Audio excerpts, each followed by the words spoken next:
Shalom adik-adik.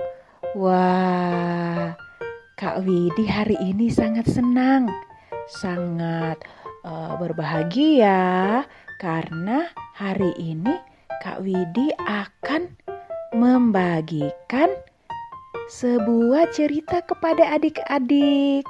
Tapi Kak Widi mau tanya dulu nih, adik-adik semua gimana kabarnya? Apakah sehat? Nah, Kak Widi berharap semua sehat ya, seperti Kak Widi sehat, berbahagia, dan bersuka cita.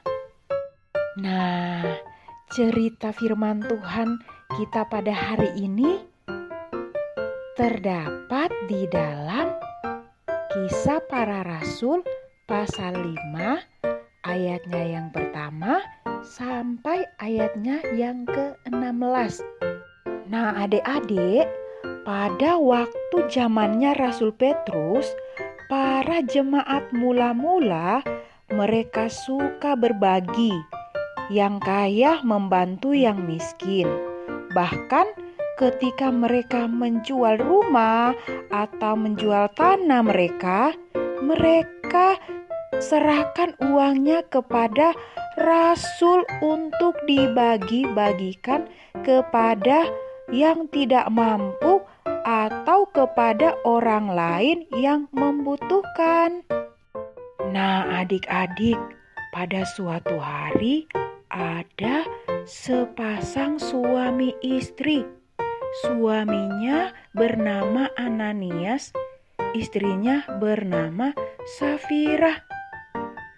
Mereka ingin menjual sebidang tanah milik mereka. Namun, ketika mereka dibayar, mereka memutuskan untuk menyimpan sebagian dari uang itu. Mereka juga menipu orang lain dengan berpikir bahwa mereka telah memberikan semuanya kepada Tuhan. Nah, adik-adik, kemudian Rasul Petrus berkata kepada Ananias, katanya begini, "Ananias, mengapa setan telah menguasai hatimu?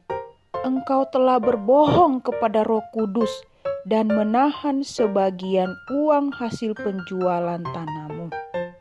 Kemudian kata Rasul Petrus kepada Ananias, "Sebelum engkau menjual ladang itu, bukankah itu milikmu?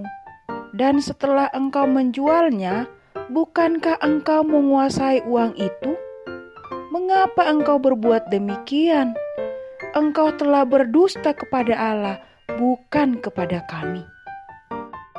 Nah, adik-adik, ketika Ananias mendengar kata-kata itu, dia jatuh ke tanah dan mati. Beberapa pemuda datang, membungkus mayatnya, membawanya keluar, dan menguburkannya. Dan semua orang yang mendengar itu, semua mereka ketakutan. Nah, ngeri kan adik-adik, kisah dari Ananias. Nah, 3 jam kemudian istri Ananias, yaitu Safira, kembali ke rumah. Safira tidak menyadari apa yang terjadi kepada suaminya. Kemudian Petrus bertanya kepada Safira, "Apakah benar kamu telah menjual tanah milikmu seharga itu?" Kemudian Safira menjawab, "Iya, memang sebesar itu jumlahnya." Kemudian Petrus berkata kepada Safira, "Mengapa kalian berdua menipu Tuhan? Lihatlah, orang-orang yang baru saja menguburkan Ananias ada di depan pintu, dan mereka juga akan membawamu keluar." Adik-adik, saat itu juga Safira terjatuh dekat kaki Rasul Petrus dan mati. Mayatnya dibawa keluar dan dikuburkan oleh orang-orang yang sama yang menguburkan suaminya. Apa yang terjadi? Ketakutan besar melanda seluruh jemaat dan semua yang mendengar kejadian itu. Kuasa Allah terlihat dalam banyak mujizat yang dilakukan para rasul. Semua orang percaya berkumpul di Serambi Salomo. Dalam persekutuan yang erat, mereka sangat dihormati orang banyak.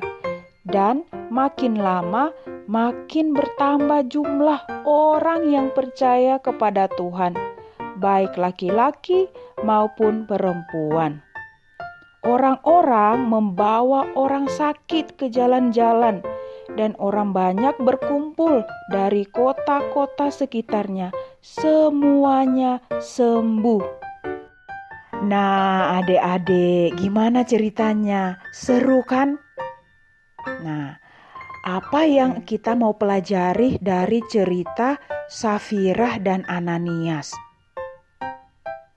Nah, di sini mengajarkan kepada kita untuk kita hidup jujur, tidak boleh berbohong. Siapa di sini yang masih suka berbohong?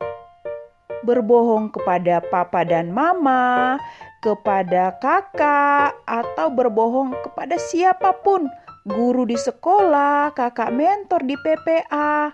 Siapa yang masih suka berbohong? Nah, setelah kita mendengar cerita ini, Kak Widi berharap adik-adik semua belajar untuk tidak berbohong, untuk berkata jujur.